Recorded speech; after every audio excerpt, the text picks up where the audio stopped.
Bismillahirrahmanirrahim. Assalamualaikum warahmatullahi wabarakatuh dan salam sejahtera. Hari ini kita nak sambung pembelajaran yang seterusnya.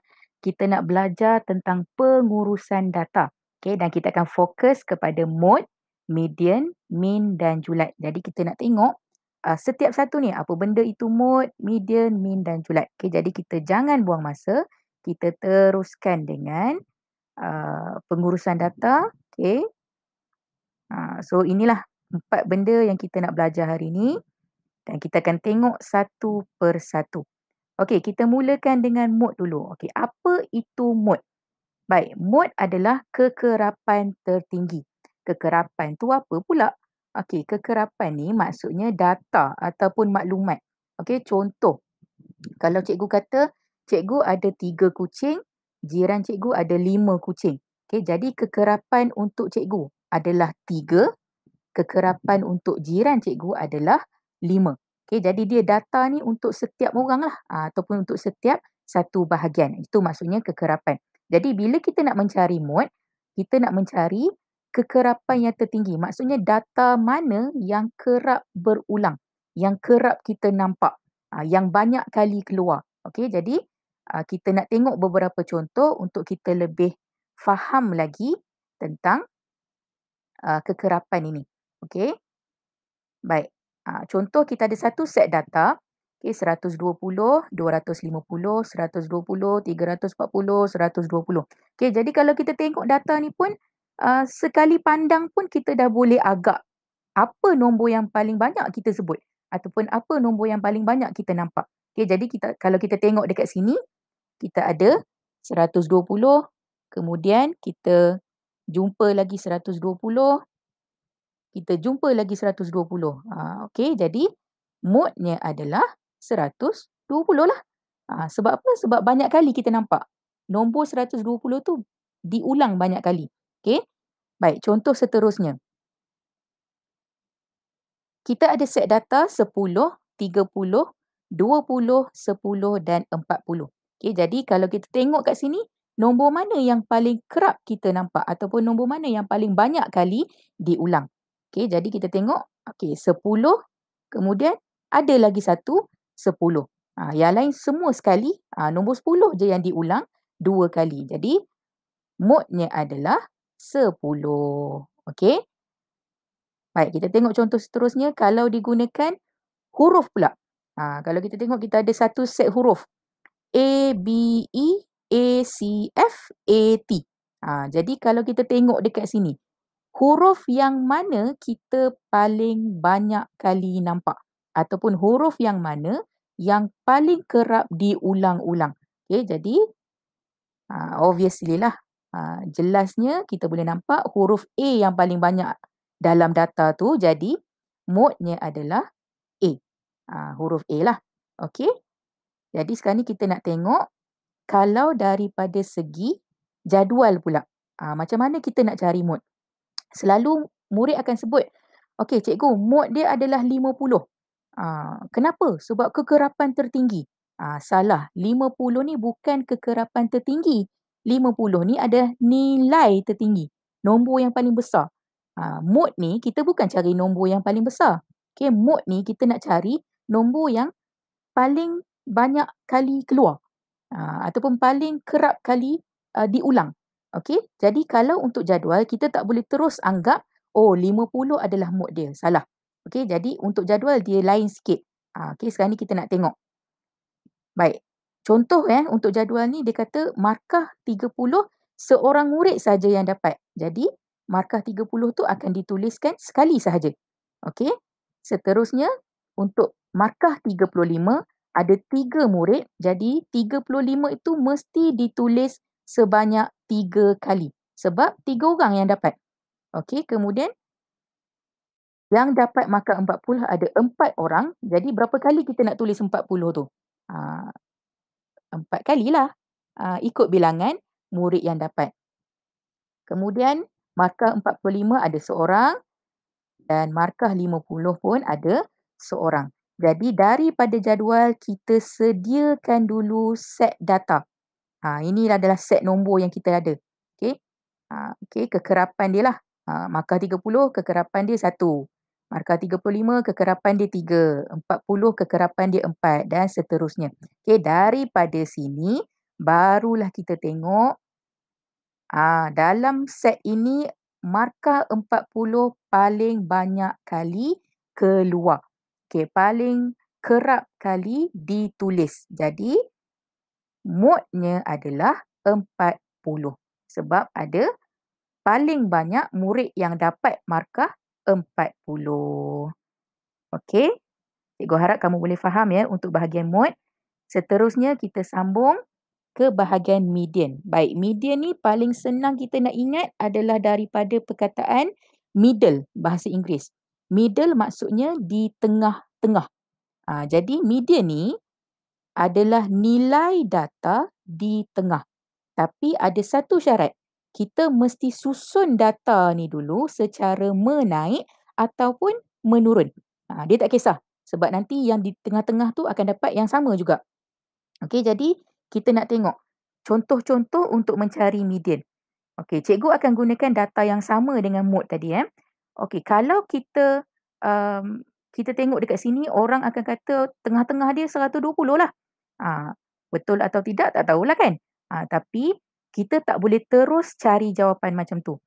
Macam yang cikgu sebut tadi, syarat untuk median mestilah kita susun dulu data. Okey, jadi daripada data ni kita kena susun dulu. Macam cikgu lebih selesa susun secara menaik lah. Okey, jadi dekat sini barulah kita boleh cari di mana data di tengah. Kalau kita tengok dekat sini, semua ada 5 data. 1, 2, 3, 4, 5. Jadi dari sebelah kiri ada 2 data. Dari sebelah kanan pun ada 2 data. Jadi di tengah-tengahnya mestilah data yang ketiga. Okey, jadi 120 adalah mediannya. Kebetulan sama. Walaupun tak susun pun kalau kamu jawab 120 pun sama juga. Tapi kena hati-hatilah. Bukan selama-lamanya ataupun bukan semua soalan kita akan jadi bertuah macam ni kan. Okey, kita tengok contoh seterusnya. Sekali lagi cikgu akan gunakan contoh yang sama dengan mod tadi. Okey, jadi kalau kita tengok ke sini, kalau kita tak susun, kita terus kata mediannya adalah 20. Kalau betul, tak apalah. Tapi kita kena sentiasa ingat untuk median kita kena susun dulu data. Jadi sekali lagi cikgu susun data-data ini secara menaik dan kalau kita tengok di sebelah kiri ada 2 data, dari sebelah kanan pun ada 2 data. Jadi di tengah-tengah adalah 20. Jadi kesimpulannya median bersamaan dengan 20. Okey, sekarang ni kita nak tengok kalau bilangan data itu adalah genap. Macam tadi ada 5 data. Jadi tengah-tengah dia senang kita nak tengok. Jadi kalau data itu ada bilangan yang genap. Contoh dekat sini kita ada 6 data. Okey, 5, 15, 10, 20, 12 dan 10. Okey, jadi apa-apa sebelum kita nak cari apa-apa semua, kita susun dulu. Okey, cikgu susun secara menaik. Dan kalau kita tengok dekat sini, dari sebelah kiri ada 3 data, dari sebelah kanan pun ada 3 data. Jadi yang di tengah-tengah tu kosong, tak ada apa-apa. Itu yang dimaksudkan dengan median yang kalau datanya adalah bilangan genap. Jadi dekat tengah-tengah ni macam mana kita nak cari nombor tu? Jadi apa kita nak buat? So kita akan ambil 2 nombor yang di bahagian tengah ni. Okey, 10 dengan 12. Median adalah di antara 10 dengan 12 ni. Okey, jadi macam mana kita nak buat? Okey, so kita akan ambil 10 dengan 12, kita akan cari jumlah, kemudian kita akan bahagi 2.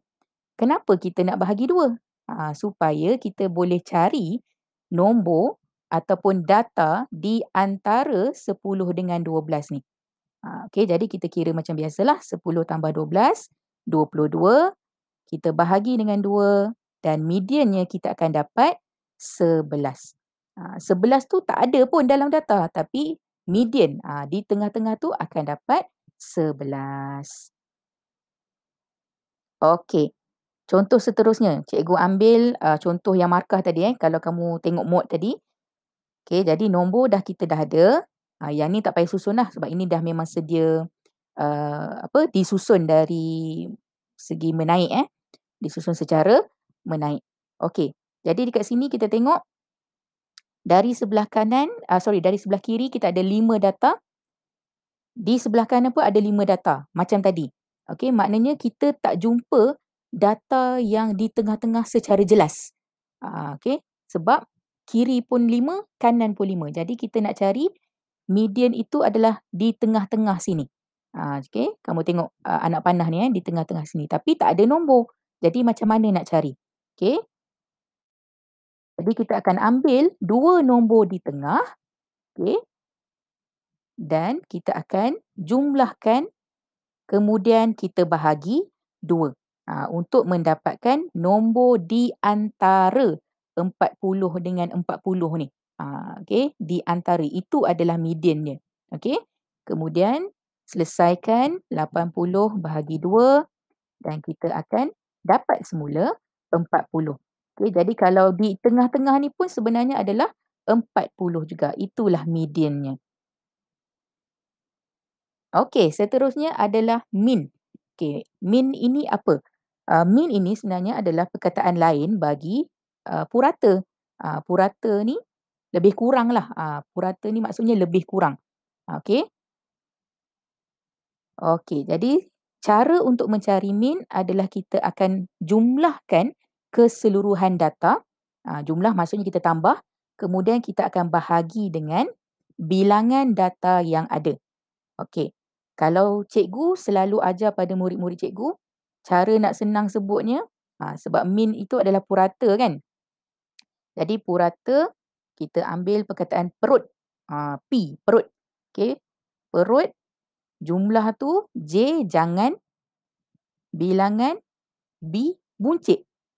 Jadi perut jangan buncit. Cara senang nak ingat untuk mencari purata ataupun min. Okey, ada setengah buku dia tulis min, ada setengah buku dia tulis purata. Bendanya adalah sama sahaja. Okey, ini cara nak senang ingatlah. Okey.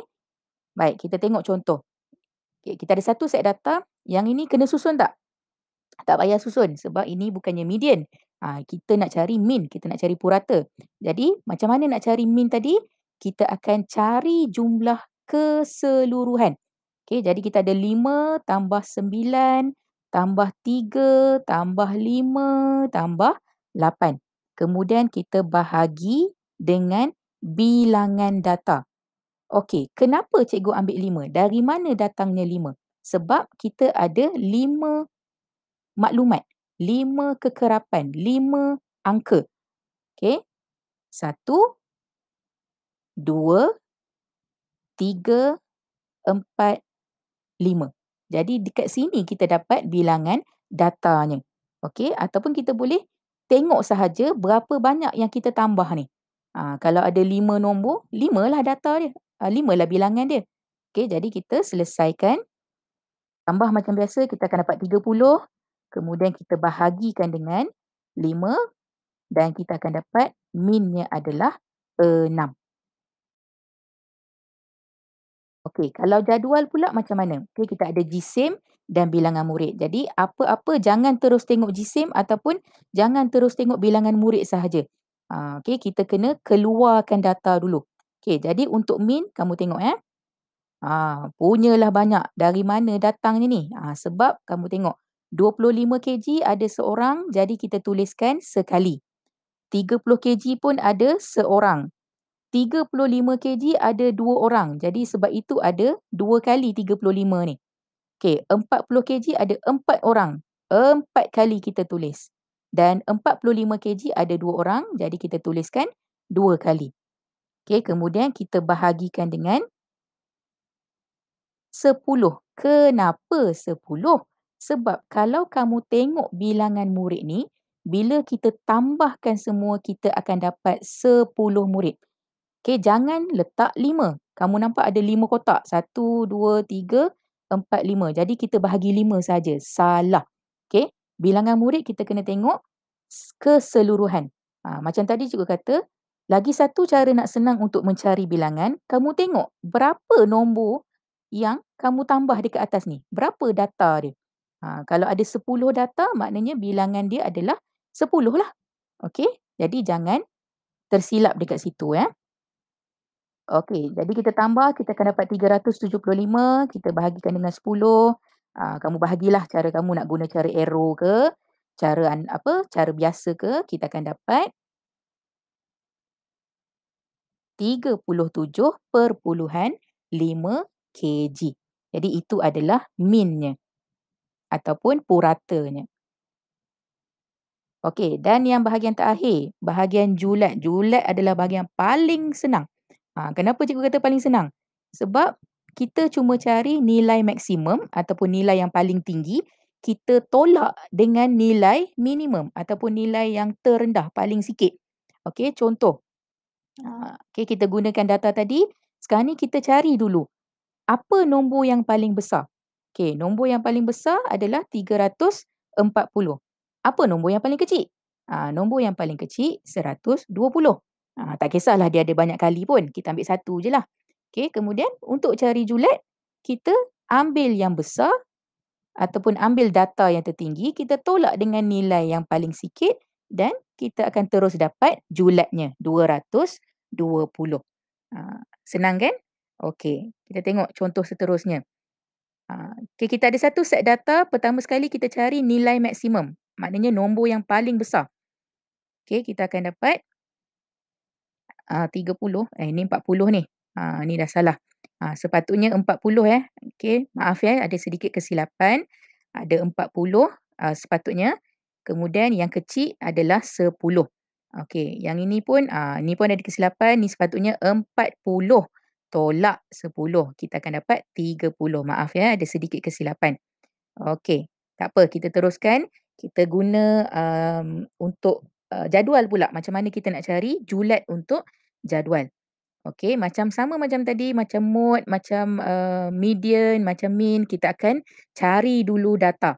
Kita tak boleh terus-terus je ambil uh, nombor kita terus tolak. Okey, kita cari dulu data, kemudian barulah kita cari maksimumnya adalah 50 yang terbesar, minimumnya adalah 30 yang terkecil dan kita cari beza. Beza maksudnya tolak Jadi 50 tolak 30, julatnya adalah 20. Senang sahaja. Yang besar tolak yang kecil. Okey, jadi selesai semua. Jadi ini gambar yang kamu tengah nampak ni, ini kesimpulan sahajalah. Okey, apa benda yang kita dah belajar hari ni dan ini cara yang paling mudah untuk kamu ingat ataupun kamu boleh tengok semula video ni untuk rujuk balik semasa buat latihan. Jadi kita ulang sikit.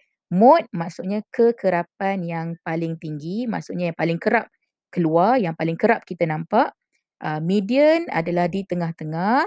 Kemudian min ataupun purata, jumlah bahagi dengan bilangan. Perut jangan buncit. Okey, jadi cikgu harap kamu boleh faham dengan apa yang kita belajar hari ini. Kalau kurang faham, kamu boleh hubungi cikgu, tak ada masalah. Dan cikgu harap kamu boleh jawab tugasan-tugasan yang akan diberikan nanti. Jadi, kita selesai di sini, kita akan jumpa lagi dalam pembelajaran yang seterusnya. Terima kasih dan jumpa lagi.